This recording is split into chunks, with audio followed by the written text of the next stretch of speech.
हम देखते कि कुछ लोग हाथ में हथियार लेके एक बंजर जमीन पे खड़े हैं। तभी वहाँ एक लड़का आता और अपनी मैजिक पावर यूज करके उस जमीन को फ्लैट कर देता है। बाकी लोग उससे अप्रिशिएट करते कि कैसे उसकी ये पावर डेवलपमेंट में हेल्प कर रही है। फिर वो सब वहाँ खेती करने लगते हैं। उसके पास एक रॉड्रिक नाम का आदमी आता है और उससे एक और जगह को प्लेन करने के लिए कहता है।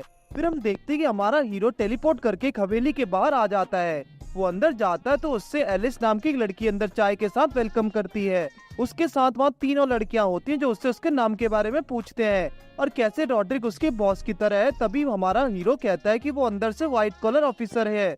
जब उनमें से एक लड़की उससे व्हाइट कॉलर के बारे में पूछती है तो वो उठ के एक दरवाजे के पास चला जाता है और बोलता है उसे ये सब करते हुए 10 साल हो गए हैं। और फिर वो उसे दरवाजे को खोल के उसके अंदर चला जाता है। लेकिन उसके दूसरी तरफ से एक बड़ी उम्र का आदमी निकलता है और फिर खाना बनाने लगता है और वो खाना बना के टेबल पर रखता ही है, लेकिन उससे नींद आ जाती है। जब उसकी आंख खुलती है और वो खुद को एक प्लेट में देखता है तो उससे एक छोटे बच्चे का रिफ्लेक्शन दिखता है। वो आसपास देखता है तो वहाँ पार्टी के माहौल था। उसे लगा कि वो अब्रॉड आ गया है, लेकिन वहाँ सब जापानीज में ही बात कर रहे थे। वो इससे बस एक रियलिस्टिक सपना समझ के सोने की कोशिश करता है, लेकिन उससे एक बड़ी उम्र का आदमी उसके उठा देता है और उससे खुद को बाकियों के सामने इंट्रोड्यूस करने के लिए कहता है। ये बोल के कि वो उसका सबसे छोटा बेटा है। वहाँ एरिक नाम का लड़का आता है और सबको थैंक्स करता है कि उसके बड़े भाई की शादी में आए। फिर एरिक हमारे हीरो को इंट्रोड्यूस करता है, वेंडेलिन वॉन बेनो बेमेस्टर, जो उसका 5 साल का छोटा भाई है। एरिक उससे बाद में समझाता है कि वो अभी छोटा है, इसलिए सबके सामने डर गया होगा। एरिक वेंडेलिन को बैठ के समझाता है कि आज उनके बड़े भाई की एक नोबल फैमिली में शादी हो रही है, जिससे सुनकर वेंडेलिन उससे पूछता है कि बाय चांस क्या वो नोबल है। एरिक खुश होकर बताता है कि हाँ ऑब्वियसली वो भी नोबल है। ये सुन के वेंडेलिन खुश हो जाता है कि वो कितना लकी है, और क्योंकि वो एक नोबल फैमिली का तीसरा बेटा है तो उससे कभी खाने की कमी नहीं होगी। सुबह होती है और देखता है कि कल रात और इस सुबह में बहुत अंतर है। उससे खाने में सूखी ब्रेड और पानी जैसा सूप खाना पड़ रहा है। वो पूछता है कि एरिक कहाँ है। तब उसकी माँ उसे बताते कि वो फिशिंग करने गया है। जब एरिक वापस आता है तो वेंडेलिन पूछता है कि हम कैसे नोबल हैं। तब एरिक बताता है कि कल रात की अमीरी सिर्फ एक दिखावा था, तो शादी का ओकेजन पर दिखाना था। उनके दीवार टूट रही थी, इसलिए वहाँ पर पर्दे लगाए गए थे और खाने में स्पेशली शादी के लिए ऐसा खाना बनाया गया था।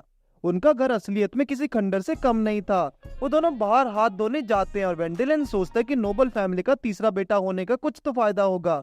तब उसे एक और झटका लगता है कि वो तीसरा बेटा भी नहीं, 8वां बेटा है। उसके 7 बड़े भाई हैं और वो सबसे छोटा है, जिसे सुन के उसे सदमा सा लगता है।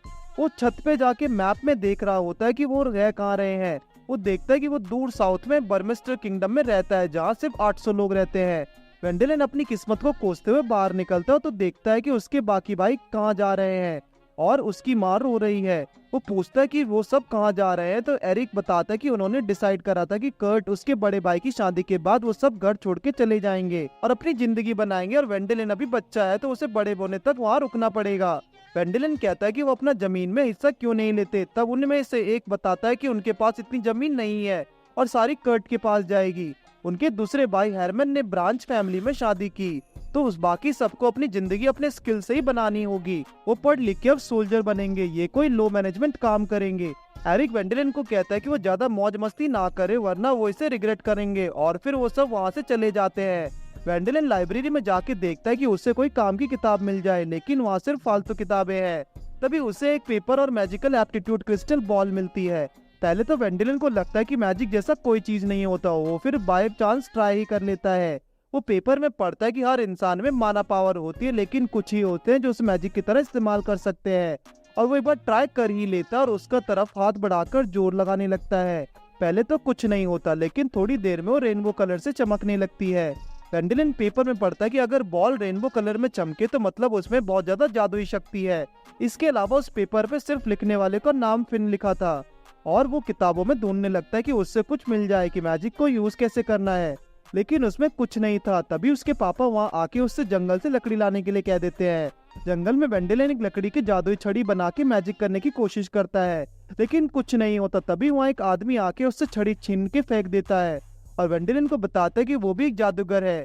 वो छड़ी पत्थरों को हिलाते हुए एक चट्टान को एक बड़े से वाइल्ड बोर को ऊपर गिरा देती है, जो गुस्सा होकर उनके पीछे पड़ जाते हैं। वो जादूगर वेंडेलिन को पकड़ के अपने माना को कंट्रोल कर बोर पे हमला करने के लिए कहता है, जिससे वो बोर पीछे गिर जाता है और जो वापस में उन पर हमला करता है। तब जादूगर उससे एक पेड़ के ऊपर फेंक देता है जिससे पेड़ भी टूट जाता है। फिर वो वेंडेलिन को बताता है कि डुगडाउम ऑफ वेलक्रिएट को फार्मर कोर्ट मैजिशियन है। एल्फ्रेड रेनफोर्ड और वेंडेलिन को बोलता है कि वो उससे भी महान जादूगर है। वेंडेलिन घर में खाना खाता है, फिर उसे कुछ पीने के लिए देते हैं और वो पूछते हैं कि ये पोस्ट मील है, लेकिन वो सिर्फ पानी था। वेंडेलिन एल्फ्रेड के साथ चाय पी रहा होता है, तब एल्फ्रेड वेंडेलिन को बताता है कि वो उससे अपना जादू सीखना चाहता है। वेंडेलिन रीजन मांगता है तो एल्फ्रेड अपनी पावर से उसकी छड़ी अपने वापस ले आता है और बोलता है कि उससे बस एक स्टूडेंट चाहिए। वेंडेलिन उसका स्टूडेंट बनने के लिए तैयार हो जाता है। एल्फ्रेड उससे अगले दिन से ट्रेनिंग स्टार्ट करने के लिए कहता है।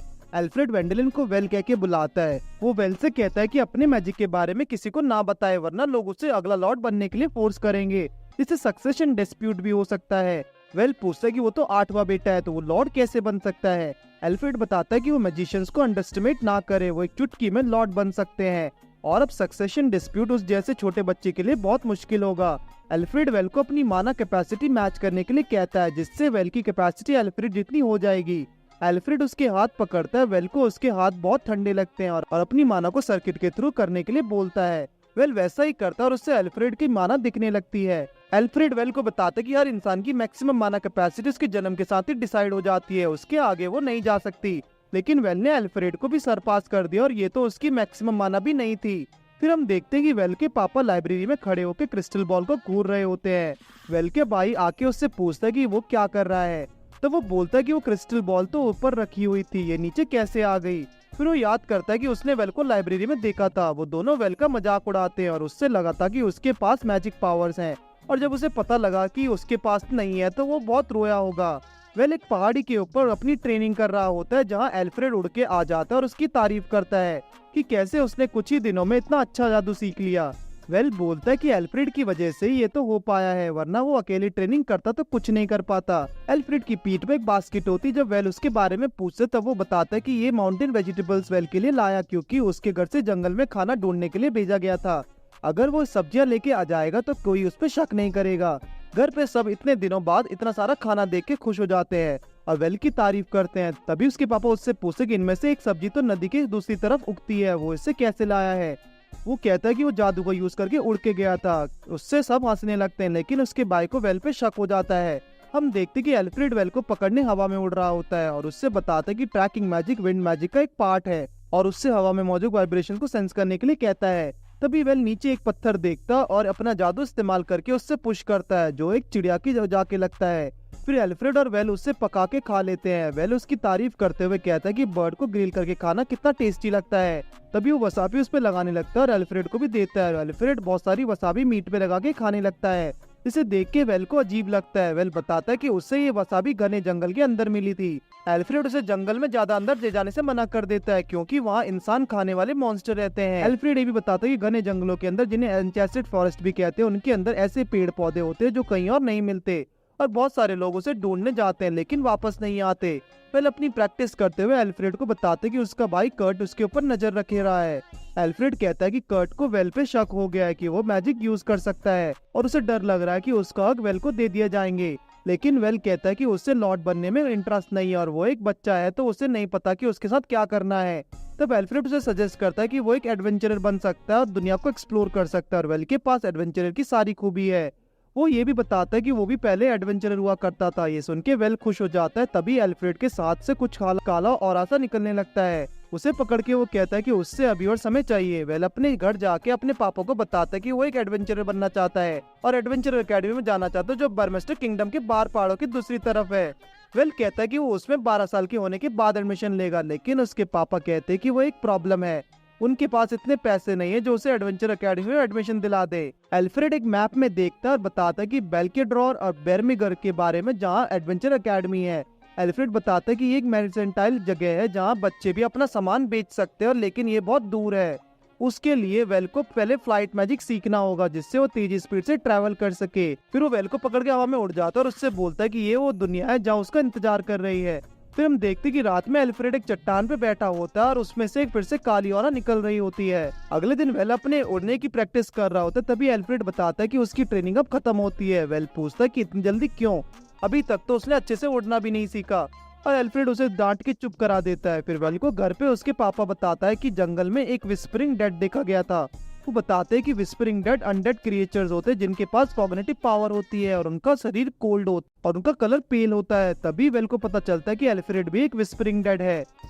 वो आगे बताते हैं कि विस्परिंग डेड कुछ सालों में पागल होकर ज़ॉम्बी बन जाते हैं और हंटिंग शुरू कर देते हैं। ये सुन के वेल उड़ के जंगल में जा रहा होता है और वहाँ एल्फ्रेड उससे पूछता है कि वो इस समय यहाँ क्या कर रहा है।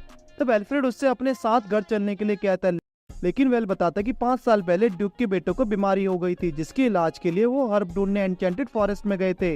वो सिर्फ 2000 लोग लेके गए थे और उनके सामने बहुत सारे मॉन्स्टर्स थे जिन्हें वो नहीं मार पाए और उसका माना खत्म हो गया। एल्फ्रेड वेल की छड़ी को जमीन पर गाड़ के कहता है कि उसका लास्ट लेसन ये है कि वो एल्फ्रेड को मिटा दे क्योंकि वो ज़ॉम्बी बन के नहीं रहना चाहता।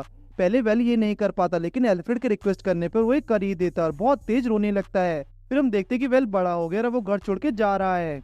वेंडरलाइन को एडवेंचर एकेडमी में एडमिशन मिल जाता है और उसकी क्लास स्टार्ट हो जाती है। क्लास में सब लोग अपना अपना इंट्रोडक्शन दे रहे होते हैं। उनमें से top martial artist Louis, top spears woman Lina और top swordsman Erwin von Ermin होते हैं। वेंडरलाइन लास्ट बेंच पर अकेले बैठा होता है। वेंडरलाइन 7 साल से अपने घर के अंदर किसी से भी बात नहीं कर रहा था क्योंकि उससे अपने मैजिक पावर को सीक्रेट रखना था जिसकी वजह से उसे सोशलाइज करने में प्रॉब्लम होने लगी थी। जब उसके इंट्रोडक्शन की बारी आती है तो वो हिम्मत करके खड़ा हो जाता है और अपने इंट्रोडक्शन देके कहता है कि लोग उसे वेल भी बुला सकते हैं। पूरी क्लास उससे घूरने लगती है। फिर वेल को लगता है कि उसके निकनेम नहीं बोलना चाहिए था। उनका टीचर उन सबको एक फॉर्म देता है जो पार्टी रजिस्ट्रेशन फॉर्म था क्योंकि अगले महीने से उन्हें ग्रुप में रह के ट्रेनिंग करनी पड़ेगी और ग्रुप बनाने में वेल बिल्कुल अच्छा नहीं था। ब्रेक में जब सब खाना खा रहे होते हैं तो तभी वेल अकेले कोने में बैठ के खाना खा रहा होता है। दूसरी बेंच में लुइस से लीना और एरविन बात कर रहे होते कि वेल इतना महान जादूगर है कि उसने अपने टीचर को भी सरपास कर दिया और अगर वो उनके साथ टीम अप कर ले तो उनके लिए सब आसान हो जाएगा। और पूरी क्लास वेंडेलिन को घूरते हुए यही सोच रही होती कि वेंडेलिन को अपनी टीम में कैसे करें।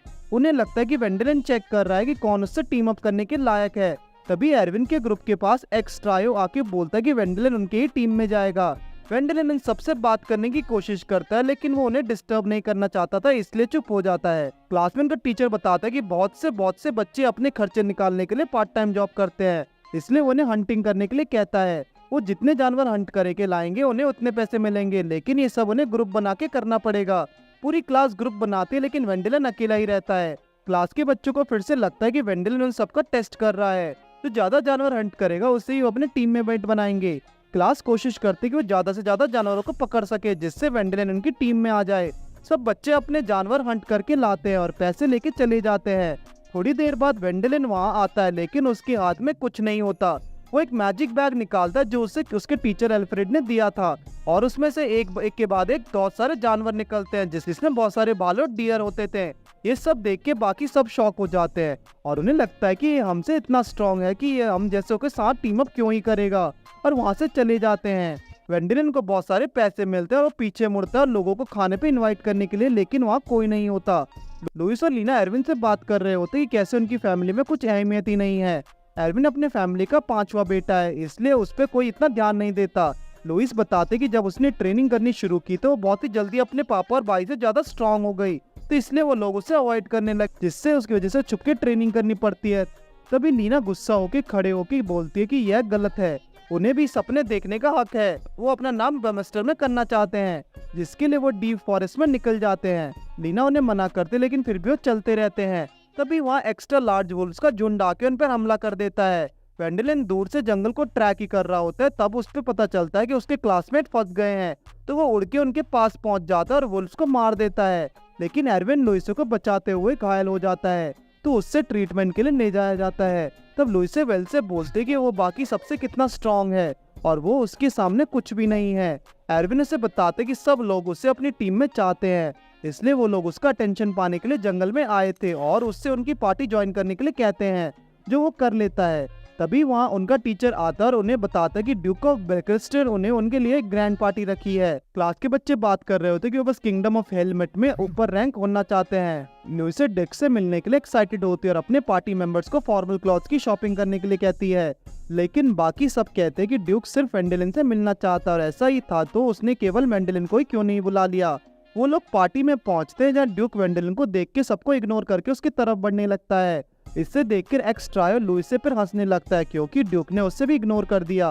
वो वेंडेलिन को अपना इंट्रोडक्शन देते हुए फिर उससे बात कर रहा होता है कि वो कहाँ से बिलोंग करता है। वेंडेलिन बताता है कि वो एक गरीब नोबल फैमिली का 8वां बेटा है ड्यूक बोलता है कि उसने उसकी फैमिली को कितनी बार इनवाइट करा लेकिन वो कभी नहीं आते क्योंकि पहाड़ क्रॉस करने में उन्हें प्रॉब्लम होती है। ड्यूक वेंडेलिन से अकेले में बात करने के लिए कहता है लेकिन वेंडेलिन अपने साथ अपने पार्टी मेंबर्स लुइस से लीना और एडविन के साथ आने को कहता है। वो उसके मेंशन में जाके बेंटिंग रिंगटन से मिलता है जो उसका कोर्ट मैजिशियन था और एल्फ्रेड का टीचर भी। ब्रैंकटन वेंडेलिन से पूछता है कि एल्फ्रेड की डेथ उसके ही रीजन में स्प्रिंग डेड बन के हुई थी और वो टॉप 5 मैजिशियंस में एक था, इसलिए किसी को भी अपना डिसाइपल नहीं बनाता था। उसने वेंडेलिन के पास एल्फ्रेड का मैजिक बैग पहचान लिया और उससे भी पता चल गया कि वही एल्फ्रेड का स्टूडेंट है। ब्रैंकस्टन उससे पूछता है कि एल्फ्रेड के लास्ट मोमेंट कैसे थे, जिसमें वो बताता है कि उसे अपने हाथों एल्फ्रेड को मारना पड़ा था जिससे वो ज़ॉम्बी ना बने। ये बोलते हुए उसे रोना आ जाता है और बोलता है कि मैजिक बैग में उन लोगों का सामान है जिनके साथ एल्फ्रेड एन्चेंटेड फॉरेस्ट गया था। बाद में लुइस और उसकी पार्टी बात कर रहे होते कि वेंडेलिन भी कैसे बाकी सबके तरह ही है। तभी वहाँ वेंडेलिन आ जाता और इरविन उसे बताता कि वो उसका बस यूज करना चाहते थे। ये सुन के वेंडेलिन कहता कि वो सेम है, वो एक बूढ़े आदमी के साथ अकेला नहीं जाना चाहता था। तभी वहाँ ड्यूक आके बताता है कि उसने 2000 सोल्जर्स का सामान वापस किया जिसका 20% 1000 गोल्ड कॉइन्स उसे मिलेंगे और उसके मास्टर के घर भी उसे दिया जाएगा। हम देखते कि लुइस, लीना, एरविन और वेल की एक एयरशिप में बैठ के वेल के भाई एरिच की शादी अटेंड करने जा रहे थे। लीना वेल से पूछती कि क्या उनका उसके साथ शादी में जाना ठीक रहेगा, तो वेल बताता है कि हाँ, क्योंकि उसके साथ उसके दोस्तों को भी इनवाइट किया गया है। तभी लीना आके बोलती कि वो वहाँ पे नोबल्स को इम्प्रेस कर लेगी जिससे वो उसे अपना रिटेनर बना ले। वेल बताता है कि हाँ, वहाँ पे नोबल भी आएंगे क्योंकि उसकी शादी बेंटेड फैमिली में हो रही है। तभी हम देखते कि एरविन बहुत डर जाता है कि ये एयरशिप नीचे गिर ना जाए। बेंस्टेन उससे आके बताता है कि ऐसा नहीं हो सकता। लुइस वेल से पूछते कि क्या वो भी शादी में इनवाइटेड है, तो वेल बताता है कि नहीं, ब्रैंकस्टन को बस कैपिटल में काम है और उनका गाइड भी बन के रहेगा। तभी वहाँ एक अंडर ड्रैगन आ जाता है जिसे देख के सब डर जाते हैं। पायलट बताता है कि उन्हें डरने की कोई जरूरत नहीं क्योंकि महान मैजिशियन ब्रैंकस्टन उनके साथ शिप में है। लेकिन ब्रैंकस्टन बताता है कि वो उससे नहीं हरा सकता क्योंकि उसके पास होली मैजिक नहीं है जिसे उसकी जरूरत है। ये सुन के सब परेशान हो जाते, लेकिन ब्रैंकस्टन बताता है कि शिप में एक और महान मैजिशियन है जो कि होली मैजिक यूज कर सकता है। तभी वो वेल के बारे में बताता है। वो वेल से कहता है कि वो उड़ के बाहर आ जाए और उस ड्रैगन पर होली मैजिक से हमला करे और ब्रैंकस्टन पीछे से उसे प्रोटेक्ट करेगा। वेल बाहर उड़ के जाता है, तभी ड्रैगन उस पे हमला कर देता है लेकिन ब्रैंकस्टन उसे प्रोटेक्ट कर रहा होता है। वेल अपने होली मैजिक से एक बॉल बनाता है और ड्रैगन पे हमला कर देता है जिससे उसकी हड्डियों के टुकड़े होकर नीचे गिरने लगते हैं। ब्रैंकस्टन उन्हें हड्डियों को उसके बैग में स्टोर करने के लिए कहता है। वेल वैसे ही करता है और उन्हें लेकर वापस अंदर आ जाता है। सब लोग बहुत खुश होते हैं क्योंकि वेल ने उन सबको बचा लिया। तभी वहाँ ओटोरियो नाम का आदमी आ जाता है। ब्रैंकस्टन बताते हैं कि वो पहले उसके साथ एडवेंचरर था लेकिन अब ओटोरियो कैपिटल में एक मर्चेंट है। वेल कहता है कि उससे अपने भाई की शादी के लिए शॉपिंग करनी है, लेकिन ओटोरियो बताता है कि वो ऐसा नहीं कर पाएगा। जब वेल इसकी वजह पूछता है तो वो बताता है कि वो वहाँ पर पहुंचकर समझाएगा। वो सब पूरी रात पार्टी करते सुबह कैपिटल में लैंड करते हैं। वहाँ एयरशिप से उतर के लोग देखते हैं कि वहाँ बहुत सारी सिपाही उनके पीछे खड़े हैं। ये देखकर वो डर जाते हैं। तभी उनमें से एक सोल्जर उनके पास आता है और बोलता है कि वो वेंडेलिन को थैंकफुल है क्योंकि उसने ड्रैगन को मार के सबकी जान बचाई है और राजा उससे मिलना चाहता है। वो अपने ब्रैंकस्टन को चलने के लिए कहता है लेकिन ब्रैंकस्टन को कैपिटल में काम था और वो ओटोरियो को उसके साथ जाने के लिए बोलता है। वो सब लोग रॉयल पैलेस पहुंचते हैं और राजा के सामने जाके नील करते हैं। राजा बोलता है कि वो वेंडेलिन ने इतनी छोटी उम्र में इतने बड़े ड्रैगन को मार दिया, ये तो बहुत बड़ी बात है, और वो उससे 6th रैंक को बर्नआउट ऑफर करता है जिससे वेंडेलिन एक्सेप्ट कर लेता है। फिर हम देखते हैं कि लुइस, लीना और एनवर ब्रैंकस्टन एरिक के घर पहुंचकर चाय पी रहे होते हैं। तभी एरिक बोलता है कि उसकी फैमिली में उसके पापा की रैंक नाइट है लेकिन वेंडेलिन की रैंक उससे भी ऊपर है। क्या ब्रैंकस्टन का तो अब क्या होगा? ब्रैंकस्टन बताता है कि अब उनकी फैमिली का नाम वेंडेलिन के नाम के अंदर आ जाएगा। तभी वेल के दोस्त दुखी हो जाते हैं क्योंकि अब वो बर्नआउट है, तो अब वो उन सबके साथ एडवेंचर कैसे बन पाएगा। तभी ब्रैंकस्टन बताते कि नहीं, वो बर्नआउट कैपिटल में, लेकिन वो उनके साथ एडवेंचर कर पाएगा। फिर हम देखते कि महल में 2 मंत्री लड़ रहे होते हैं कि वेंडेलिन को ड्रैगन को मारने के कितना इनाम दिया जाए, जिसमें एक कहता है कि उसे 1,30,000 दिया जाने चाहिए क्योंकि उसने ये काम पैसों के लिए नहीं किया, और दूसरा कहता है कि 1,70,000 देने चाहिए वरना ये उसकी मेहनत की बेइज्जती होगी। तभी वहाँ एक बूढ़ा आदमी आता है जिसका नाम कार्डिनल होता है और वो कहता है कि उन्हें वेंडेलिन को 1,50,000 देने चाहिए, जिसे सब बाद में मान जाते हैं और वैसा ही करते हैं। फिर शाम तक वेंडेलिन और ओटोरियो बाहर निकलते हैं और देखते हैं कि वहाँ एक आदमी वेंडेलिन से मिलना चाहता है और उसका स्टूडेंट बनना चाहता है। ओटोरियो बताता है कि क्योंकि अब वो हाई रैंक का नोबल है तो लोग उसके आगे पीछे घूमेंगे और उसका बाहर निकलना भी मुश्किल हो जाएगा, और इस वजह से वो कह रहे थे कि उसका शॉपिंग करना बहुत मुश्किल है। वो बाद में अपने भाई की शादी में पूछता है जहाँ उसका भाई पहले से ही मौजूद थे, लेकिन वो सब बात कर रहे थे कि उनके साइड से अभी तक वेडिंग गिफ्ट क्यों नहीं आ पाया। क्योंकि उनके पास अभी तक इतने पैसे नहीं है। उन्हें ड्यूक से हेल्प मांगनी चाहिए थी, लेकिन वो नहीं ले पाए क्योंकि उन्होंने अभी तक पुराने पैसे नहीं लौटाए। वेंडिलन कहता है कि वो फ्लावर्स भी दे सकते हैं, लेकिन उसके भाई बताता है कि उसमें उनका स्टेटस छोटा हो जाएगा। तो बाद में वेंडिलन ही उनके लिए गिफ्ट खरीदता है। बाद में ऑर्टिन उसके पास आता है और उससे एक जार देता है जिसमें कोमे काउजी थी, जो उसके भाई के लिए उसके तरफ से लेके आया था, और वो उससे सबके लिए डिश बनाने के लिए कहता है। वेंडिलन अपने दोस्तों के साथ टेलीपोर्ट करके किचन में जाता है और वो सब कुक करना शुरू कर देते हैं। उस डिश को बना के 1 साल तक फर्मेंट भी करना होता है, लेकिन उनके पास इतना टाइम नहीं होता, तो वेल अपना मैजिक यूज करता है और उसे लेके जाता है और वो सब डिश को खाते हैं और उन्हें अच्छी भी लगती है, जिसे देखकर वेल भी खुश हो जाता है। फिर हम देखते हैं कि कार्डिनल होम्योन अपनी पोती को अपने पास बुलाते हैं और वो कहता है कि उसने उसके लिए ग्रूम ढूंढ लिया है। हम देखते हैं कार्डिनल होम्योन ने वेल को अपने यहाँ उसके ऊपर ट्रू बैप्टिज्म परफॉर्म करने के लिए बुलाया है। वेंडिलन उन्हें थैंक्स करके कहता है कि बहुत बड़ी बात है कि उन्होंने वेंडिलन को ट्रू बैप्टिज्म कराने के लिए बुलाया, क्योंकि बहुत कम लोगों को ऐसा मौका मिलता है। फिर कार्डिनल कहता है कि चाय अभी आती ही होगी। वेंडिलन उन्हें एक छोटी सी गिफ्ट देता है। वो लोग बैठ जाते हैं। फिर कार्डिनल की पोती उनके लिए चाय लेके आती है। कार्डिनल उससे खुद को इंट्रोड्यूस करने के लिए कहता है, तो वो बताती कि उसका नाम एलिस कैटरीना है और वो एक होनोमियन है, और वेल भी खुद को इंट्रोड्यूस करता है। तभी वेल सेंस करता है कि एलिस भी मैजिक को यूज कर सकती है। तब कार्डिनल उससे बताता है कि वो सिर्फ होली लेलिंग मैजिक यूज कर सकती है और वो चर्च में सबकी हेल्प करती है, इसलिए सब उसे सेंट होम्योन बुलाते हैं। तब वेल पूछता है कि उसका आगे का प्लान क्या है। कार्डिनल कहता है कि वो उसकी शादी कराना चाहता है। वेल भी कहता है कि वो इतनी सुंदर है तो उसमें ज्यादा परेशानी नहीं होगी, और उससे बहुत सारे ऑफर्स भी आ रहे हैं। तभी कार्डिनल कहता है कि वो एलिस की शादी वेल से कराना चाहता है, जिसे सुन के वेल शॉक हो जाता है और कहता है कि वो तो अंडर एज है। तब कार्डिनल बताता है कि कोई बात नहीं, एलिस भी बस 12 साल की है, वो बड़े होकर शादी कर लेंगे, अभी वो बस एंगेज हो जाए। थोड़ी ही देर में कार्डिनल उन्हें एंगेज अनाउंस भी कर देता है। हम देखते हैं कि कार्डिनल अपने सर्वेंट से बात कर रहा होता है कि उसने बहुत बड़ी चाल चली है, लेकिन वेल भी कम नहीं, वो उनके लिए इतने सारे पैसे लेके आया था गिफ्ट कहकर। फिर वेल एरिक के घर जाके बताता है कि वो तो बैप्टिज्म करने गया था, लेकिन एंगेज होके वापस आ रहा है और वो ऐसे ही किसी से भी शादी नहीं करना चाहता है, उसे एक लव लाइफ चाहिए। तभी एरिक की वाइफ आके उसे बताते कि उसने तो शादी से पहले एक दूसरे को देखा भी नहीं था। और हम देखते हैं कि वेंडिलन ने एक फनी जोकर की कॉस्ट्यूम पहन रखी है। फिर वो और एरविन बाहर आके एक बेकरी शॉप में जाते हैं और वेल ने ऐसा मेकअप कर रखा है क्योंकि वो नहीं चाहता कि लोग उसे पहचाने, वरना सब फिर से उसके पीछे उसके रिटेनर बनने के लिए पड़ जाएंगे। वो एलिस के बारे में बात कर रहे होते हैं कि वो उससे देख के मुस्कुरा तो रही थी, लेकिन फिर भी उससे बात करना चाहता है, इसलिए वो एलिस के लिए कुकीज खरीदता है। वापस जाते हुए उससे फिर से वो आदमी मिलता है जो उससे पैलेस के बाहर मिला था, और वो उसके पीछे पड़ जाता है और जोर से उसका नाम चिल्ला देता है, जिसे सुनकर बहुत सारे लोग उसके पीछे उसके रिटेनर बनने के लिए पड़ जाते हैं। तभी वो एरविन के साथ टेलीपोर्ट कर लेता है। एरिक उसे घर पे बताता है कि अगर वो एक रिटेनर रख ही ले तो कम लोग उसे परेशान करेंगे। तभी एरविन कहता है कि वो उसे अपना रिटेनर क्यों नहीं बना लेता, और वेल वैसा ही करता है और उसे अपना रिटेनर बना लेता है। एरविन ये सुनकर शॉक हो जाता है और खुश भी। तभी वेंडिलन टेलीपोर्ट करके कार्डिनल के घर आ जाता है, लेकिन वो सीधा उसके विंडो के सामने आ जाता है तो जल्दी से छुप जाता है। तभी वहाँ एलिस आ जाती है, जिसके साथ वो छत पे टेलीपोर्ट कर लेता है। वहाँ वो उससे पूछता है कि एलिस को इससे शादी से कोई परेशानी नहीं, तो वो एलिस बताते कि नहीं, वो बहुत फेमस हीरो है और वो उससे शादी करके खुश रहेगी। तभी हम देखते कि एरविन लुइस और लीना को बताता है कि वो वेल का रिटेनर बन गया है, जिसे सुनकर उन्हें बहुत जलन भी होती है। तभी एरविन कहता है कि अगर वो चाहे तो वो उन्हें अपना जूनियर बना लेगा, जो वो नहीं चाहती। तभी लुइस कहते कि अगर वो उसकी वाइफ या कंबाइन बन जाए तो नोबल्स के लिए बहुत नॉर्मल बात है, तो उन्हें इसकी जरूरत ही नहीं होगी। जिसके लिए लुइस वेल को सिड्यूस करने की कोशिश करती है, लेकिन वो फेल हो जाती है और वेल वहां से चला जाता है। फिर हम देखते कि लुइस और लीना अपने रूम में बात कर रहे होते कि अगर वो वेल के कंबाइन बन जाए तो लुइस अपनी टेक्निक सिखाने के लिए एक स्कूल खोल पाएगी। लुइस को मोटिवेटेड देख लीना भी बहुत मोटिवेटेड हो जाती है। तभी वेल घर के बाहर खड़ा होता है, जहां उसे मिलना कार्डिनल के सर्वेंट आते हैं, जो वेल को एलिस के साथ डिनर नाइट पर इनवाइट करने के लिए आए थे। वेल अगले दिन एलिस के साथ डेट पर जाता है। वो लोग साथ में खाना खाते और चाय पीते हैं। तभी वेंडिलन वहां से जा रहा होता है, लेकिन कार्डिनल का सर्वेंट उसे रोक लेता है क्योंकि उसे एलिस को गिफ्ट नहीं दिया। वेल उसके लिए ज्वेलरी शॉप में गिफ्ट लेने जाता है। वहां उसे एलिस के लिए एंगेजमेंट रिंग खरीदनी थी। वहां सारी रिंग बहुत ज्यादा महंगी होती है। तभी उसकी नजर एक रिंग पे पड़ती है, वो उसकी कॉस्ट पूछता है तो वो 300 मिलियन थी, जिसे सुन के वो शॉक हो जाता है, लेकिन वो उसे खरीद ही लेता है। जब वो हॉर्स कार्ट में जा रहे होते तो एलिस उससे पूछती कि उसने मैजिक स्टोन वाली रिंग ली है ताकि वो उसकी हेल्प कर सके, लेकिन वेल कहता है कि उसे पता ही नहीं था कि उसमें मैजिक स्टोन लगा है। तभी वो कहते हैं कि अगर वो उस पर मैजिक यूज करे तो वो ग्लो करने लगेगी।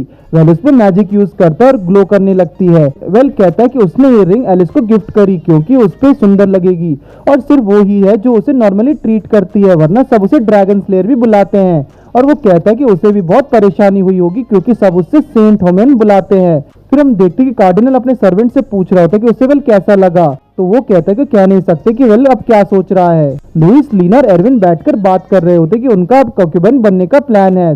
तो लुइस बताते कि वो आगे फिर से ट्राई करेगी और वैसे भी उनके वेकेशन भी खत्म होने वाले हैं। तभी वहाँ पे एलिस आ जाती है जो वहाँ वेल से मिलने आई थी, लेकिन एरविन उसे बताता है कि वो तो कैसल गया हुआ है क्योंकि राजा ने उसे बुलाया है।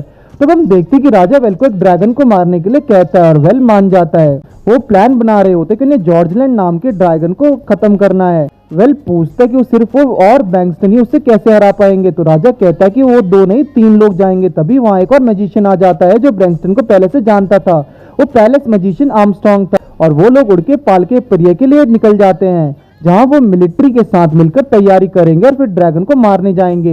एरिक सबको घर पे बता रहा होता है कि जिस पर वो ड्रैगन रहता है वहां पे बहुत सारे मॉन्स्टर भी हैं जो ड्रैगन के मरने पर हमला करेंगे और उनके पास मिलिट्री भी नहीं है जो उन्हें रोक सके, तो उन्हें टेम्परेरी आर्मी बनानी पड़ेगी। ये काम कोई और नोबल को भी नहीं दे सकता वरना वो बहुत बड़ी लैंड मांगेंगे। तभी वो लोग जो वेल का रिटेनर बनने चाहते थे उसकी आर्मी के ज्वाइन करने के लिए वहां आ जाते हैं और क्योंकि एरविन वेल का रिटेनर है तो वो उन सबका कमांडर बन जाता है, जिसमें एरिक कहता है कि वो भी उसकी मदद करेगा और फिर वो सब पैरियर के लिए निकल जाते हैं। रास्ते में एरविन सोच रहा होता है कि उसकी आर्मी में वो लोग हैं जो या तो नोबल के बच्चे हैं या रिटेनर बनना चाहते हैं। वो सब वॉर लड़के सिर्फ अपना सोशल स्टेटस बढ़ाना चाहते हैं। रात में वो सब कैंप लगा के आराम कर रहे होते हैं। तब लीना कहते कि वो बहुत नर्वस फील कर रही है, लेकिन एरविन कहता है कि कोई बात नहीं, ये उनकी पहली वॉर है तो ऐसा होना नेचुरल है। लुइस कहता है कि कोई बड़ी बात नहीं है ड्रैगन से लड़ना, उन्होंने एक ड्रैगन से ऑलरेडी लड़ चुके हैं और ऐसे मॉन्स्टर से लड़ना कोई बड़ी बात नहीं। तभी पीछे से एलिस आ जाती है तो वो पूछते कि वो यहाँ क्या कर रही है, तो वो एलिस बताते कि हीलिंग मैजिक यूज करने वालों को यहाँ आने का ऑर्डर दिया गया था। एलिस पूछते कि वेल कहाँ है, तो एरविन बताता कि मिलिट्री के साथ ड्रैगन के पास गया है। सुबह उठ के वेल ब्रैंक्सटन आर्मस्ट्रांग ड्रैगन के ऊपर हमला कर देते हैं। जैसे ड्रैगन डैन के ऊपर आता है तो आर्मस्ट्रांग उसके ऊपर हमला कर देता है। वेल बोलता है कि आर्मस्ट्रांग अपने मैजिक को फिजिकल ऑब्जेक्ट्स में कन्वर्ट कर सकता है। ब्रैंक्सटन कहता है कि उसकी फिजिकल स्ट्रेंथ भी बहुत ज्यादा है। आर्मस्ट्रांग उस पर हमला करके उसे बहुत वीक कर देता है और फिर वेल अपना मैजिक यूज करके उस ड्रैगन को फाइनली मार देता है और फिर उसकी बॉडी को अपने बैग में इकट्ठा कर लेता है। उन्हें इस मिशन के पैसे नहीं मिलने वाले तो उन्हें बॉडी बेच के ही पैसे इकट्ठे करने होंगे। वेल कहता है कि चलो अब उनका काम हो गया, अब तो बस छोटे मोटे मॉन्स्टर को मारना है, लेकिन ब्रैंक्सटन बताता है कि उनके नंबर्स बहुत ज्यादा हो जाएंगे तो इतना आसान नहीं होगा। तभी एरविन और बाकी सब एलिस के साथ बैठ के ब्रेकफास्ट कर रहे होते। तभी वहाँ एक सोल्जर आके बताता है कि उन्हें एलिस की जरूरत है क्योंकि वहाँ पे बहुत सारे लोगों को चोट लगी हुई है। एलिस वहाँ जाके अपने मैजिक से इंजर्ड लोगों को हेल्प कर रही होती है। तभी वो दूसरे सोल्जर्स को बात करते सुनते कि फ्रंट लाइन में अगर मेजिस नहीं होते तो ये और नहीं लड़ पाते। एलिस ये सुन के सबकी हेल्प करने लग जाती है और उसकी मैजिक पावर कम होने लगती है। तभी मैजिक रिंग जो वेल ने उसे गिफ्ट करी थी ग्लो करने लगती है और एलिस उसकी पावर यूज कर सभी को हेल्प करती है। वो बाहर थोड़ी देर रेस्ट करने जाती है तो एक सोल्जर बताते कि उसने सुना कि एलिस और वेल की एंगेजमेंट हो गई है और वेल की तारीफ करते हुए कहते कि अगर वो नहीं होता तो ये वॉर लड़ना इम्पॉसिबल होता। वेल एक हीरो की तरह है और एक के बाद एक मॉन्स्टर से लड़ने जा रहा है। तभी एलिस सोचती कि वेल अपनी लिमिट्स पुश कर रहा है तो उससे भी ऐसा ही करना चाहिए और वो लोगों को हील करने में लग जाती है। सुबह होती है और एलिस भी अभी सबकी हेल्प कर रही होती है, लेकिन अब उसकी मैजिक पावर खत्म होती जाती है तो वो मेडिकल बॉक्स मांग के लाती है लोगों की हेल्प करने के लिए। तभी एक सोल्जर आकर बताता कि वो ये वॉर जीत चुके हैं। तभी एक आदमी बोलता कि बॉमिस्टर इंजर्ड है। ये सुन के एलिस दौड़ के जाती है लेकिन वो कोई और बॉमिस्टर होता है। तभी वेल पीछे से आता है और उससे देखते ही एलिस बेहोश हो जाती है। जब वो उठती है तो देखती है कि वेल उसके पास ही बैठा है। वेल उससे बताता है कि उसने फ्रंट लाइन पे एलिस के बारे में बहुत सुना। सोल्जर्स एलिस की तारीफ कर रहे थे कि अगर सेंट ना होती तो वो नहीं बचते। ये सुन के एलिस इमोशनल हो जाती है और वेल का हाथ पकड़ के बोलती कि वो समझ गई है कि वेल कोई हीरो नहीं है, वो भी एक नॉर्मल इंसान है जो दूसरों की हेल्प करता है। तभी आर्मस्ट्रांग वहां पे नाइसी नाइसी करके आ जाता है और एलिस को गोदी में उठा लेता है, लेकिन वेल शॉक हो जाता है क्योंकि उसे पता नहीं था कि एलिस आर्मस्ट्रांग की नाइसी है। फिर वो सब घर आके अपना सामान लगा रहे होते हैं तो उसमें से एक वेल का पोर्ट्रेट होता है जो उसके 12 पोस्ट में प्रमोशन में बनाया गया था। ड्यूक ने उनका ट्रेनिंग का सर्कुलर कैपिटल में करवा भी दिया। एलिस आती है और पूछती कि लुइस को कहाँ रखना है। तभी लुइस और लीना कहते कि अब तो ये साथ रहेंगे क्योंकि इनकी शादी होने वाली है। लेकिन एलिस पूछते कि वेल तो लुइस और लीना से एंगेज्ड है। तो वेल पूछते कि एलिस को कंगुबाइन से प्रॉब्लम तो नहीं है, तो वो मना कर देती। तो वेल लुइस और लीना से शादी के लिए मान जाता है। वेल का भाई हेलमेट की भी शादी हो रही है, लेकिन सिर्फ इसलिए क्योंकि वो वेल के रिश्तेदार बनना चाहते हैं और वो पूरे नेशन में बहुत ज्यादा फेमस हो चुका है। फिर वो उससे टूर्नामेंट के बारे में पूछता है कि वो उसमें पार्टिसिपेट करेगा या नहीं, लेकिन वेल को टूर्नामेंट के बारे में कुछ भी नहीं पता होता है। तो एरिक उसे बताता है कि ये टूर्नामेंट 3 साल में एक बार होता है। वेल कहता है कि वो मेज डिवीजन में पार्टिसिपेट कर लेगा। तो एरिक बताता है कि इसमें 4 डिवीजन होते हैं, स्वॉर्डमैनशिप, स्पेयरमैनशिप, हैंड टू हैंड और आर्चरी। इसमें मैजिक का यूज अलाउड नहीं होता। तभी वेल का दूसरा भाई बताता है कि क्योंकि वो नोबल है तो उसे स्वॉर्डमैनशिप डिवीजन में पार्टिसिपेट करना होगा और अपनी इज्जत बचाने के लिए जीतना भी होगा। फिर हम देखते हैं कि लुइस, लीना और एरविन बाहर रनिंग कर रहे होते हैं। तभी एरविन थक जाता है क्योंकि वो मैजिक की पावर यूज करके उड़ रहे होते हैं, लेकिन एरविन को मैजिक का यूज करना अच्छे से नहीं आता है, लेकिन लुइस और लीना को आता है। तभी वेल उनके ऊपर से उड़कर कार्डिनल होयमन का यहाँ आ जा रहा होता है। एरविन, लुइस और लीना ब्रैंक्सटन के साथ बैठकर बातें कर रहा होता है। तो ब्रैंक्सटन उन सबको टूर्नामेंट के बारे में बताता है। जब वो बताता है कि उन सबको मैजिक यूज करना मना है तो सब डर जाते हैं और लुइस और लीना ट्रेनिंग करने चले भी जाते हैं। लेकिन एरविन वहीं लेटा रहता है और ब्रैंक्सटन उससे पूछता है कि क्या उसे ट्रेनिंग नहीं करनी है।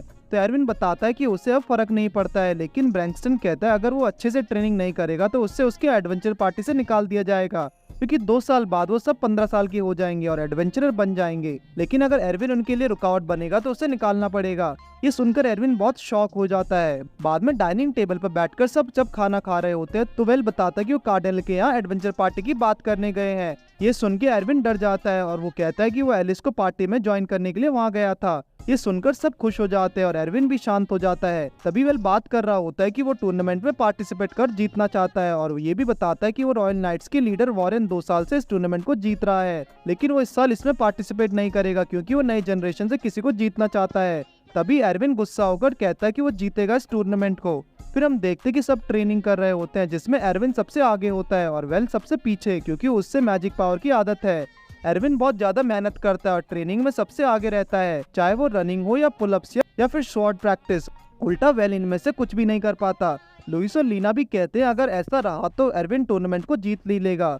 बाद में वेल एरविन को बताते क्योंकि राजा वॉरेन को ऑर्डर दिया गया है तो वो भी टूर्नामेंट में पार्टिसिपेट करेगा, जिससे वो नए जनरेशन के लिए रुकावट बन सकते हैं। ये सुनकर एरविन फिर से दुखी हो जाता है और अपने कमरे में जाकर लेट जाता है। लुइस और लीना आकर बोलते हैं क्या वो अपनी नाइट ट्रेनिंग नहीं करेगा, तो एरविन मना कर देता है। वो उसे समझाने की कोशिश करते हैं, लेकिन एरविन उन पे गुस्सा हो जाता है और वो भी वहाँ से चले जाता है। सुबह उठकर वो वेल के पास जाकर उससे बात करता है कि वो उसे पार्टी से ना निकाले, लेकिन वेल सो रहा होता है। अगर वो कुछ सुनता भी है तो वो कहता है कि वो एलिस का वेट कर रहा था क्योंकि वो पार्टी ज्वाइन करने में नर्वस और उनके लिए रुकावट नहीं बनना चाहती। तो वो भी चुपके से ट्रेनिंग कर रही है क्योंकि सभी की अपनी इनसिक्योरिटीज होती हैं। ये सुन के एरविन बाहर आ जाता है। लुइस और लीना से माफी मांगकर वो ट्रेनिंग शुरू कर देता है। ब्रैंक्सटन और आर्मस्ट्रांग पहले से ही सीट लेकर स्टेडियम में बैठे होते हैं। एलिस उन सबके लिए लंच बॉक्स लेकर वहाँ पे आती है। सब उन्हें लक विश करते हैं और प्रिलिमिनरी मैच शुरू हो जाते हैं। पहले मैच वेंडेलिन का होता है और वो भी वॉरेन के साथ मैच स्टार्ट होते हुए ही वेल हार जाता है। फिर लुइस सेमीफाइनल राउंड में ही हार जाती है और लिन का फाइनल मैच स्पिनिंग स्पेयर गाय के साथ होता है, जिससे वो हार जाती है। वो लोग वापस आते हैं लेकिन वेल को बहुत नींद आ रही होती है, तो एलिस बताती कि उसे नींद आ रही है क्योंकि उसने अपनी पूरी रात जाकर सबके लिए लंच बॉक्स बनाया है। फिर हम देखते हैं कि एरविन सारे मैच जीत जाता है, लेकिन उसका लास्ट मैच वॉरेन के साथ है। एरविन ये जानकर नर्वस हो जाता है और अपने कमेंटेटर भी उससे बैक ऑफ करने के लिए कहता है, लेकिन वो मना कर देता है। तभी लुइस उससे वो लंच बॉक्स दिखाती है जो वेल ने उसके लिए तैयार किया था और उन्हें मोटिवेट रखने के लिए। ये सुनकर एरविन इमोशनल हो जाता है और टूर्नामेंट में चला जाता है। फिर हम देखते हैं कि एरविन ने वॉरेन को अपना मेंटोर बना लिया है और लीना को भी अपना मेंटोर मिल गया। फिर वेल लुइस के साथ उसके मेंटर के पास जाता है और बाद में उसे पता लगता है कि उसका मेंटर और कोई नहीं बल्कि आर्मस्ट्रांग है, जो उसकी और लुइस की फिजिकल ट्रेनिंग करवाएगा। हम देखते हैं कि वेल के पापा और कर्ट अपने घर पे काम कर रहे होते हैं। तभी वहाँ एक आदमी टैक्स की रिपोर्ट लेकर वहाँ आता है, तो उसका पापा कहता है कि टैक्स का ध्यान कर्ट को रखना है। तभी कर्ट की फैमिली वहाँ आती है। उसकी वाइफ उसे बताती कि मेंशन में उससे मिलने कोई आया है। तो कर्ट कहता है कि कंट्री साइड लोगों का आना नॉर्मल तो नहीं है। तो उसकी वाइफ बताते कि वो उससे वेंडेलिन के बारे में बात करने के लिए आए हैं। और ये सुनकर कर्ट चिढ़ जाता है। घर पे एक आदमी उसे लेटर देके बोलता है कि कैपिटल के रखना ने उसे भेजा है, लेकिन कर्ट को लगता है कि वो बस वेंडेलिन के रिश्तेदार बनना चाहते हैं, इसलिए लेटर भेजा है और उन्हें फर्क नहीं पड़ता कि कैपिटल में कितना फेमस है। कर्ट की वाइफ लेटर पढ़ के शॉक हो जाती है और कर्ट को बताते कि वेल की एंशिएंट रूइंस एक्सप्लोर करते हुए डेथ हो गई है। फिर हम देखते हैं कि 3 साल हो गए हैं और अब लुइस, लीना, एरविन, वेंडेलिन और एलिस 15 साल की हो गए हैं और एडवेंचर बन गए हैं, लेकिन वो अभी भी बस लोकल एरिया में एडवेंचर करते हैं। एलिस वेल से पूछते कि वो इतना खुश क्यों दिख रहा है, तो वो बताता है कि वो बहुत खुश है कि अब वो नोबल के ऑब्लिगेशन में नहीं रहेगा, अब वो आजाद रह पाएगा। तभी ब्रैंक्सटन वहाँ आके बताते कि उनकी पार्टी को एक मिशन आया है एंशिएंट रून्स को एक्सप्लोर करने का, और क्योंकि वो राजा का ऑर्डर है तो वो उसे मना नहीं कर सकता है। तभी वेल सोचता है कि अभी तक कुछ नहीं बदला है। वो सब ह्यून्स के लिए निकलते हैं और ब्रैंक्सटन भी वहाँ उनके साथ जाता है क्योंकि लॉर्ड ने उसे ऑर्डर करा था जिससे उनका ध्यान रख सके। वो र्यून्स के बारे में बताता कि जॉर्जलैंड को हराने के बाद इस र्यून को ढूंढा गया था। वो बताते कि वहाँ बहुत सारे एडवेंचरर गिल्ड गए थे लेकिन कभी वापस नहीं आए और बहुत सारे एक्सपीरियंस एडवेंचरर भी गए और वो भी कभी वापस नहीं आए। वो कहता है कि शायद वहाँ ड्रैगन है जिसकी वजह से वापस नहीं आता है। वेल पूछता कि उन्हें ये मिशन क्यों मिला, तो ब्रैंक्सटन बताते कि क्योंकि उनका नाम ड्रैगन बस्टर है। बाकी सब बहुत डरे हुए होते हैं और वेल के पीछे चुप हो जाते हैं, लेकिन ब्रैंक्सटन बताते कि उसे आसपास नहीं लगता है कोई मॉन्स्टर है। वहाँ उन्हें एक दरवाजा दिखता है और वो उसमें चले जाते हैं और आगे बढ़ते उनके पैर जम जाते हैं। तभी ब्रैंक्सटन को रियलाइजेशन होता है कि ट्रैप है और सब एक एक करके टेलीपोर्ट होने लगते हैं। सब एक साथ बॉटम फ्लोर पे टेलीपोर्ट हो जाते हैं। ब्रैंक्सटन बताते कि एंशिएंट मैजिशियन से ट्रैप लगाए हैं। जैन लुइस वेल से कहते कि वो उन्हें टेलीपोर्ट क्यों नहीं कर देता है, तो वेल बताते कि टेलीपोर्ट करने के लिए उसे लोकेशन के बारे में पता होना जरूरी होता है जो उसे नहीं पता है, इसलिए वो टेलीपोर्ट नहीं कर सकता। लेकिन वहाँ पे एक सीढ़ी होती है जिसपे वो सब ऊपर चलने लगते हैं। वो आगे पहुंचते तो उन्हें बहुत सारे गोलेम दिखते हैं जो गेट बंद होते हैं तो एक्टिवेट हो जाते हैं और हमला करना शुरू कर देते हैं।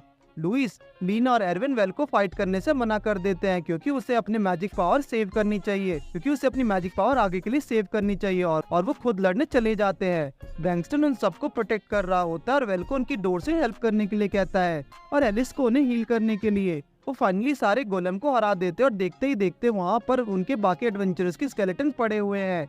इसे देखकर उन्हें अजीब लगता है। जब लुइस से आगे बढ़ती है तो देखती है कि सीढ़ी पर और भी गोलेम ऊपर से आ रहे हैं। फिर हम देखते हैं कि राजा आर्मस्ट्रांग से बात कर रहा होता है कि उन्हें र्यून्स में गए हुए 5 दिन हो गए हैं और बाहर सबको लग रहा है कि वो मर चुके हैं। कुछ और मिनिस्टर भी इसी बारे में बात कर रहे होते हैं और वो कार्डिनल से पूछते कि उसकी पोती वहाँ गई क्या, उससे चिंता नहीं। तो बोलता है कि नहीं, उसे भरोसा है कि वो लोग वापस लौटेंगे। तभी रत्नर उससे मिलता है और वो बात कर रहे होते कि कौन है जो उनके मारने की खबर फैला रहा है। एक मिनिस्टर जो वेल से नफरत करता है उसी ने वो लेटर कर्ट को पहुंचाया था जिससे उनकी फैमिली का सक्सेशन लेने वाला है। वो सब र्यून्स में फाइट करते जा रहे हैं और बारी बारी सो रहे हैं जिससे उनका स्टैमिना भी गेन हो सके। जब एलिस एरविन को हील कर रही होती है, एरविन बताते कि वो मरना नहीं चाहता क्योंकि उसे रिग्रेट है कि वो एरन से एक भी मैच नहीं जीता। ये सुन के एलिस भी वेल से कहते कि उसे रिग्रेट होगा अगर वो लोग जिंदा वापस नहीं लौटे। वो लोग आगे एक रूम में पहुंचते हैं जहाँ कोई नहीं होता। तभी वहाँ पे एक गोलेम ड्रैगन आ जाता है और उनपे हमला कर देता है और पीछे गोलेम उनपे हमला कर देते हैं। वो लोग मैजिक से उन्हें लड़ रहे होते हैं लेकिन ड्रैगन मिथ्रिल का बना है जिससे मरने के लिए कॉन्सेंट्रेटिंग मैजिक यूज करना पड़ेगा और ब्रैंक्सटन अपना मैजिक वेल को दे देता है क्योंकि उसे उसमें एल्फ्रेड दिखाई देता है और वो बेहोश हो जाता है। तभी एलिस आती है और वेल को किस करके उसे मैजिक दे देती है और वेल ड्रैगन को हरा के बेहोश हो जाता है। ड्रैगन के मरने के बाद सारे गोलेम भी हिलना बंद कर देते हैं। वो लोग र्यून्स की लाइब्रेरी में आराम कर रहे होते हैं। वेल उठ के ब्रैंक्सटन के पास जाता है और बताता है कि र्यून काउंट आइसबर्ग नाम का मैजिशियन ने लोगों के टैलेंट चेक करने के लिए बनाई थी। तभी बाकी सब उन्हें कुछ दिखाने के लिए बुलाते हैं तो उधर बहुत सारे एयरशिप्स थे और बाहर जाने का रास्ता भी। सब लोग र्यून से निकल के फाइनली बाहर आ जाते हैं। वो अपने साथ बहुत सारा सामान जैसे 7 airship, magic stone, Mithril, count iceberg और बहुत सारी चीजें लेके आए हैं जिसके लिए पर पर्सन को अवार्ड में 2 मिलियन गोल्ड मिलने चाहिए। आर्मस्ट्रांग के साथ वो लोग ये भी बात कर रहे होते कि वो अब कैपिटल छोड़ के बाहर एडवेंचर करना चाहते हैं, लेकिन आर्मस्ट्रांग कहता है कि उसे अभी तक उस आदमी को ढूंढना है जिसने वेल को मारने के रूमर्स फैलाए थे। वेल पूछता कि ऐसा क्यों, तो आर्मस्ट्रांग बताता कि वो उससे जलने लगे और उन्हें इतने सारे अवार्ड मिले हैं तो उनसे और भी ज्यादा जलने लगेंगे। और लुइस, लीना, एरविन और एलिस अपने हिस्से के 2 मिलियन गोल्ड कॉइन वेल को दे देते हैं। जिस मिनिस्टर ने उसके मरने का रूमर फैलाए थे वो अब कुछ नया प्लान कर रहा है जिससे वो वेल को परेशान कर सके। तभी वेल नोटिस करता है कि उसके मेंशन के बाहर कोई इस पर नजर रख रहा है। ये सुन के उसे लगता है कि वो ये वही लोग हैं जो उसकी मरने की खबर सुन के वहाँ आए हैं। वेल कहता है कि वो कैपिटल छोड़ने से पहले किसी को ढूंढना चाहता है जो उसके मेंशन का ध्यान रख सके। तो लीना मेंशन करते कि वो स्पाइनिंग स्पेयर वाले रॉड्रिक को एक काम सौंप दे और क्योंकि वो नोबल फैमिली से है तो पैसे का हिसाब भी रखेगा और वो 3 साल से वेल के लिए काम करना चाहता है। वो सब रॉड्रिक को बताते कि वेल चाहता है कि वो उसके लिए काम करे तो वो इमोशनल होकर रोने लगता है और कहता है कि उससे ऐसा करने में खुशी होगी। जब वो लोग ये बात कर रहे होते हैं तो वो आदमी फिर से उसकी मेंशन के बाहर उनके झांक रहा होता है। तो रॉड्रिक कहता है कि वो उससे कैसे भी करके पकड़ लेगा। बाद में हम देखते हैं कि वो कोई आदमी नहीं बल्कि एक लड़की है। हम देखते हैं कि सब कैपिटल के रिसर्च सेंटर में जाते हैं और एक लड़की उन्हें रिसर्च सेंटर के बारे में बता रही होती है। तभी वहाँ के आदमी आके खुद को इंट्रोड्यूस करता है और वो लुकास गॉड्स बेकमन है और यहाँ की हेड रिसर्चर है। फिर वो वेल को थैंक्स करता है क्योंकि उसने उन्हें र्यून से लाया हुआ मैजिक सर्कल बेचा जो उनके काम का है। वेल पूछता है कि मैजिक सर्कल से जो भी इमेजिन करे वो बना सकते हैं। तो लुकास कहता है कि हाँ, लेकिन उसमें बहुत ज्यादा मैजिक पावर लगेगी। एरविन कहता है कि ये किसी पैंटी थीफ के लिए बहुत काम की चीज होगी। फिर वेल उस मशीन को ट्राई करने जाता है। वो इमेजिन करना शुरू करता है और उसके सामने एक पैंटी आ जाती है जो एरविन के कहने की वजह से आई थी। वेल फिर से मैजिक पावर यूज करके इमेजिन करने लगता है। जब वो लोग रिसर्च सेंटर के बाहर एक कार्ट में अपना सामान लेके आ रहे होते हैं तो वो लड़की जो उनका पीछा कर रही होती है वो भी वहाँ पे होती है। फिर वो सब कार्ट के साथ टेलीपोर्ट कर लेते हैं। तो वो लड़की कहती है कि उसे पता है कि वेल क्या करना चाहता है। रॉड्रिक को हम देखते हैं उस मिनिस्टर के घर के बाहर खड़ा है जो वेल को मारने के रूमर्स फैला रहा था। वेल के मेंशन में पार्टी हो रही होती है जो उसने उन लोगों को थैंक्स करने के लिए रखी थी जिन्होंने उन सबकी कैपिटल में 3 साल हेल्प करी। और इस पार्टी में ब्रेनबर्ग का ड्यूक भी आया है। तभी वेल को वो सामान लेके आता है जो वो रिसर्च सेंटर से लाया था। वो वहाँ से ट्यूना और सोया सॉस लेके आया था जो वो सबको खिलाता है और उन्हें अच्छा भी लगता है।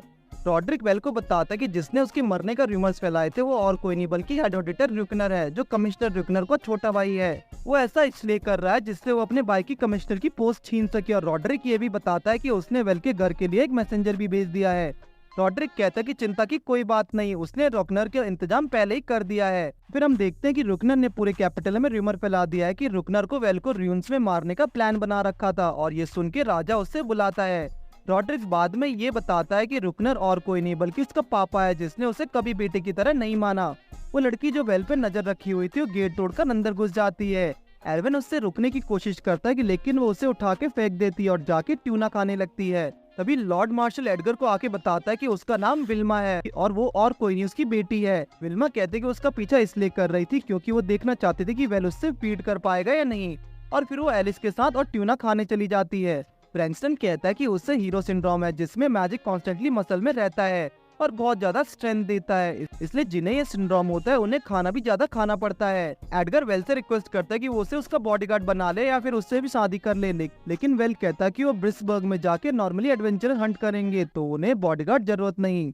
लेकिन एडगर कहता है कि उसने सुना है कि उससे मॉन्स्टर हंट करने पड़ेंगे। तभी ड्यूक आके कहता है कि उसे वेल से एक रिक्वेस्ट है। फिर हम देखते हैं कि कर्ट की वाइफ उससे लेटर पढ़ के बताते कि वेल मर चुका है, इसलिए उसके बच्चों को अब बेर्नार्ड बम्स्टर का टैग दिया जाएगा। ये सुन के कर्ट खुश हो जाता है, लेकिन तभी वेल और बाकी सब उनके घर के बाहर टेलीपोर्ट हो जाते हैं।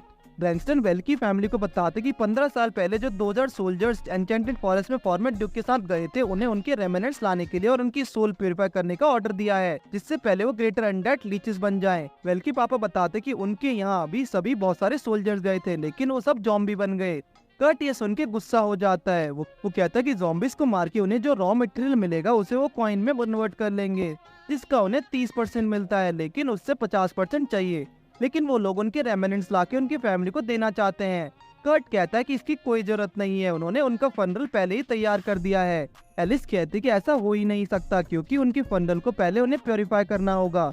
कर्ट एलिस से बदतमीजी से बात करते हो सुन के एरविन गुस्सा हो जाता है, लेकिन वेल उसे रोक लेता है। वेल कहता है कि जल्दी से अपना काम करके वहाँ से चले जाएंगे। कर्ट अपने विलेज की मीटिंग रखता है जिसमें लोग खुश होते हैं कि वेल उनके बच्चों को प्योरीफाई कर देगा, लेकिन उनमें से एक आदमी कहता है कि वेल सिर्फ अपना मिशन पूरा करने आया है, जिसे पूरा करके वो वहाँ से चला जाएगा। वेल हरमान और बाकी सबके साथ बात कर रहा होता है कि कर्ट उससे इतनी नफरत क्यों करता है। तो हेलमेट बताता है कि वो इसलिए क्योंकि वो फैमिली का हेड बन चुका है और उसकी जगह ले ली, लेकिन वेल ऐसा कुछ नहीं चाहता था। हरमन की वाइफ वहाँ पर आती है और बताती कि उसके ग्रैंडफादर भी एन्चेंटेड फॉरेस्ट में गए थे और वापस ही नहीं आए, तो वो उसके रेमिनेंट्स ले आए। लेकिन वियर्ड चीज हम ये देखते हैं कि ब्रैंक्सटन अल्कोहल लेने से मना कर देता है जो वो नॉर्मली नहीं करता है। वो लोग एन्चेंटेड फॉरेस्ट में जाते हैं और वहाँ जाके अनडेड्स की इंसल्ट करने लगते हैं, जिससे सुन के वो बाहर आने लगते हैं। और तभी एलिस एक प्योरीफाइंग बैरियर लगा देती है जिससे टच करते वो प्योरीफाई हो जाते हैं और उनके रेमिनेंट जैसे आर्मर और स्वॉर्ड्स नीचे गिरने लगते हैं। तभी थोड़ी देर बाद एक अनडेड ड्रैगन आ जाता है जिससे विल्मा मार देती है। थोड़ी देर बाद ज़ॉम्बीज आना बंद हो जाते हैं, लेकिन कुछ ज़ॉम्बीज बोर उस बैरियर में जिन्हें वो सब मार देते हैं और एलिस भी बैरियर को हटा देती है। वो देखते हैं कि एक बुढ़ा आदमी जो हेलमेट की वाइफ का ग्रैंडफादर है, लेकिन वो लिच बन चुका है और वो बात भी कर सकता है। वो अपनी पोती के बारे में पूछता है और जान के अपने शॉट छोड़ देता है। फिर एलिस उसे भी प्योरीफाई कर देती है। वो लोग रेमिनेंट्स को लेकर विलेज में जाते हैं, जिसे देखकर सबको सच लगता है, लेकिन कर्ट आके कहता है कि वो सारे रेमिनेंट्स ब्लैकस्मिथ को दे दे, क्योंकि उनके विलेज में वैसे भी आयरन की कमी है। ये सुन के वेल जाके उसके सामने आयरन का बड़ा सा ब्लॉक रख देता है, और जिससे बाकी सब उन रेमिनेंट्स को बरी कर पाए। वेल ड्यूक के पास जाता है और उन्हें जाके सोल्जर्स के रेमिनेंट दे देता है। ड्यूक वेल को विलेज में रुकने के लिए कहता है जब तक वो सोल्जर्स के फैमिली को उनके रेमिनेंट्स ना दे। वेल बाकी सब के साथ विलेज वापस आ जाता है, जहाँ विलेज चीफ उसे बताता है कि सब लोग फ्यूनरल कर रहे होते हैं और उसे भी वहाँ जाना चाहिए, जहाँ एलिस खुद उनके लिए प्रे करती है। लेकिन कर्ट उनके फ्यूनरल में नहीं आता। शाम को जब सेलिब्रेट कर रहे होते हैं और अपने डेड लोगों को रिस्पेक्ट पे कर रहे होते हैं, तो कर्ट की वाइफ भी वहाँ आ जाती है अपने बच्चों के साथ। वेल जाके मैं इनसे मिलता है और सॉरी कहता है, क्योंकि वो पहले उसे विजिट नहीं कर पाया। तो वो कहते कि कोई बात नहीं। उसके बच्चे वेल से पूछते हैं कि उसने बोन ड्रैगन को कैसे मारा, तो लीना, लुइस और एरविन उसके लिए एक फनी प्ले करते हैं। वेल कर्ट की वाइफ से बात कर रहा होता है कि उसके बच्चे काफी बड़े हो गए हैं, तो वो कहते हैं कि वो भी बड़ी हो गई है। कर्ट का बेटा कैंडी की जिद करने लगता है, तो वेल कहता है कि वो ये अपने अंकल पे छोड़ दे, और फिर वो अपने मैजिक बैग से कैंडी निकाल के देता है, जिसे देख के वो विल्मा भी कैंडी लेने आ जाती है। जब वेल वापस जा रहा होता है तो क्लाउस विलेज चीफ आके वेल से रिक्वेस्ट करता है कि वो विलेज चीफ बन जाए। बाकी विलेजर्स भी यही चाहते हैं। वेल कहता है कि वो धीरे धीरे बात करने लगे, वरना अगर उसके फादर ही इसके भाई ने सुन लिया तो प्रॉब्लम बढ़ जाएगी। वेल कहता है कि उससे नॉर्मल एडवेंचर बनना है, तो क्लाउस कहता है कि वो अपना रिटेनर वहाँ छोड़ सकता है। तो वेल पूछता है कि उसे रॉड्रिक के बारे में कैसे पता चला। तभी ब्रैंक्सटन वहाँ के बताता है कि रॉयल पैलेस वाले भी यही चाहते हैं कि वो विलेज की हेड बन जाए। हम देखते कि रॉयल पैलेस में किंग बहुत सारे मिनिस्टर मीटिंग कर रहे हैं। ब्रैंक्सटन वेल को बताता है कि ये किंगडम इतने सालों से बंजर पड़ा हुआ है, क्योंकि उसके फैमिली से जितने भी लोग लॉर्ड बनते हैं वो इस जगह के बारे में सोचते ही नहीं है, और इधर जो अगला लॉर्ड बनेगा वो भी बहुत स्टूपिड है, इसलिए वो चाहते हैं कि वेल यहाँ का लॉर्ड बन जाए। वो डायरेक्टली ऐसा ऑर्डर नहीं कर सकते, इसलिए वेल को यहाँ पूरी प्लानिंग के साथ भेजा है। वो चाहते हैं कि वेल कर्ट को प्रोवोक करे, जिससे वो जाके वेल पे हमला करे, जिसकी पेनल्टी में करंट लॉर्ड को उसके पोस्ट को रिटायर कर दे और वेल को नया लॉर्ड बना दिया जाए। वेल को अब समझ में आता है कि उससे इतने ज्यादा रिवॉर्ड्स इसलिए दिए गए हैं जिससे वो यहाँ का लॉर्ड बन के इस जगह के डेवलपमेंट में हेल्प कर सके, और ब्रैंक्सटन ने भी अल्कोहल इसलिए पी है जिससे वो वेल को प्रोटेक्ट कर सके। एरविन और बाकी सब वेल से कह रहे होते हैं कि वो नॉर्मली तो सारे ऑर्डर मान लेता है, लेकिन इस बार क्यों नहीं मान रहा। तभी हेरमन आके बताता है कि कुछ लोग उससे मिलने आए हैं। कर्ट की वाइफ एमेलिया और उसके बच्चे उससे मिलने आए थे। वेल उन्हें मैजिक करके दिखाता, जिसे देख के वो बहुत खुश हो जाते हैं। रात में जब सब साथ में बैठे होते तभी कुछ विलेजर्स वहाँ आ जाते हैं। वेल और ब्रैंक्सटन उन्हें रोकते हैं और वो लोग आर्टर के पास शिकायत लेके जाते हैं कि वो वेलेंटिन को उनका लॉर्ड बनाए, ना कि कर्ट को। कर्ट सिर्फ अपने बारे में ही सोचता है, क्योंकि वो अपने जानने वालों को कम टैक्स लेता है और बाकी सबसे ज्यादा। उन्हें किसी ने झूठ बोल दिया कि वेल विलेज छोड़ के जा रहा है। ब्रैंक्सटन को पता है, क्योंकि ये र्यूमर क्लाउस ने फैलाया है। वो उसके पास जाके पूछता है कि वैसे इसने क्यों करा, तो वो कहता है कि वो विलेज का भला ही चाहता है। ब्रैंक्सटन उसे वार्न करता है कि वो कुछ गलत नहीं कर रहा है, लेकिन उसके लिए प्रॉब्लम हो सकती है। क्लाउस भी कहता है कि वो अमेलिया से बच के रहे। अमेलिया अपने घर में देखती कि कर्ट के पास कुछ लोग शिकायत लेके आए और कि वेल कब तक यहाँ रहेगा, और वेल को बहुत सारे लोग सपोर्ट कर रहे हैं। तो कर्ट कहता है कि जो भी उन्हें सपोर्ट करेगा उन्हें पनिश करा जाएगा। वेल अपने घर में बात कर रहा होता है कि अगर वो वेल लॉर्ड बन जाए तो कर्ट को निकाल ही देंगे। तो ब्रैंक्सटन कहता है कि उससे नोबल्स को अंडर एस्टिमेट नहीं करना चाहिए, वो मोस्टली उससे मार ही देंगे। अगले दिन वेल कर्ट के पास एक प्रपोजल लेके जाता है। उससे कहता है कि जब वो लॉर्ड बने तो छोटी सी लैंड वेल को दे दे, फिर वो कर्ट की नोबल लैंड बढ़ाने में हेल्प करेगा और डेवलपमेंट के लिए फंड भी देगा, जिससे सबका डेवलपमेंट होगा। वेल उससे अंडर डेवलप्ड लैंड का पीस मांगता है, लेकिन कर्ट को लगता है कि वो उससे बस फंसाना चाहता है और वेल को वहाँ से भगा देता है। वो बाहर निकल के एमिलिया और उसके बच्चों से मिलता है। वेल बोलता है कि उसने बेस्ट दिया, लेकिन कर्ट समझ नहीं रहा है कि वो बस सबको खुश करना चाहता है।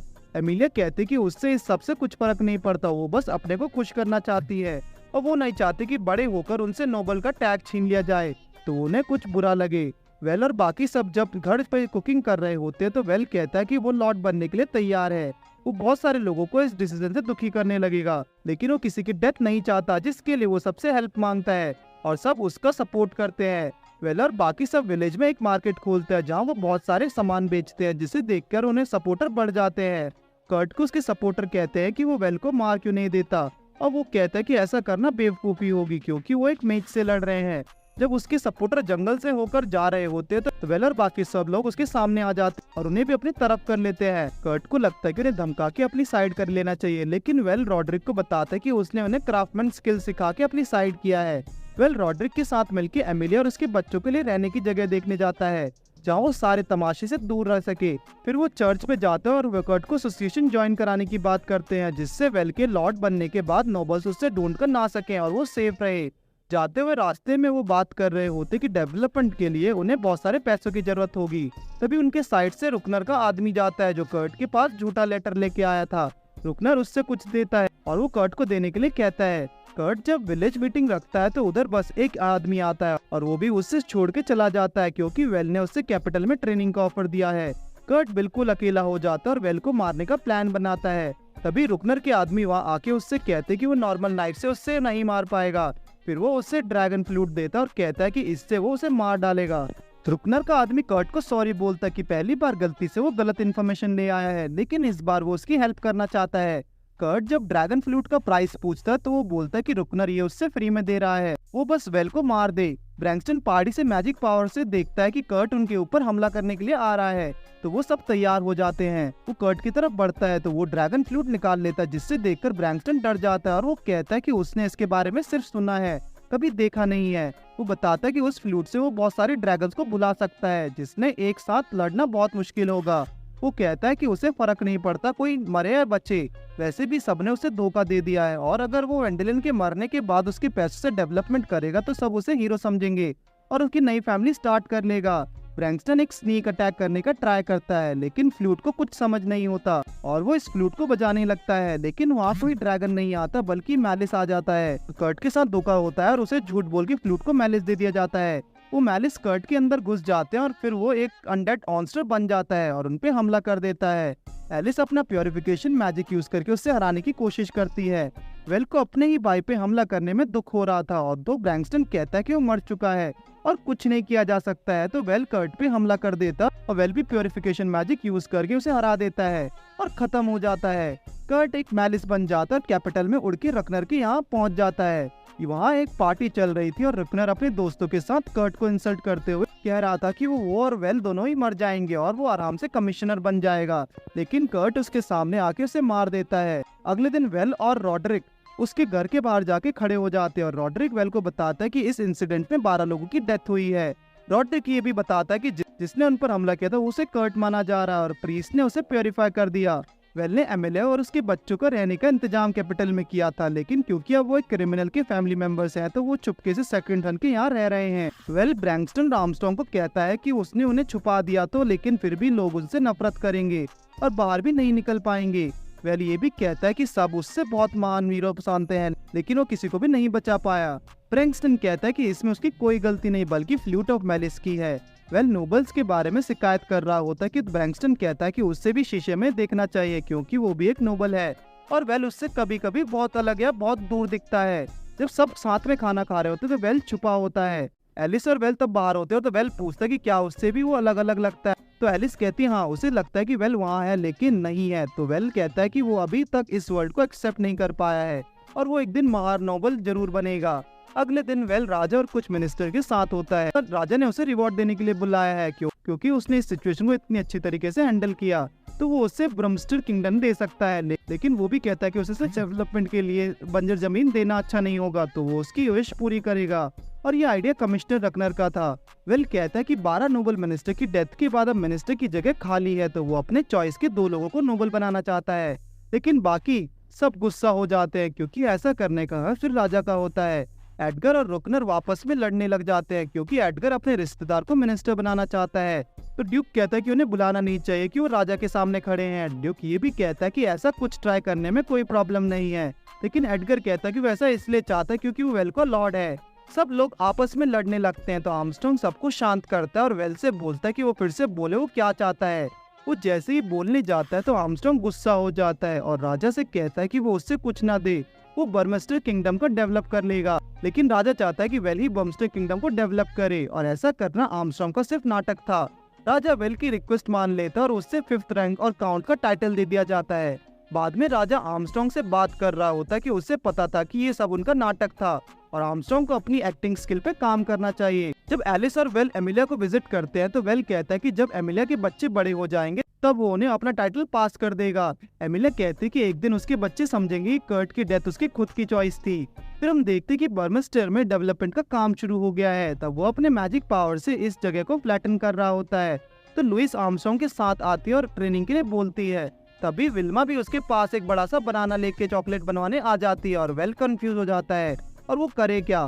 फिर रात में खाना खा रहे होते तो वेल कहता है कि 8th सन होना भी इतना भी बुरा नहीं। इस तरीके से ये सीजन यहीं पे खत्म होता है।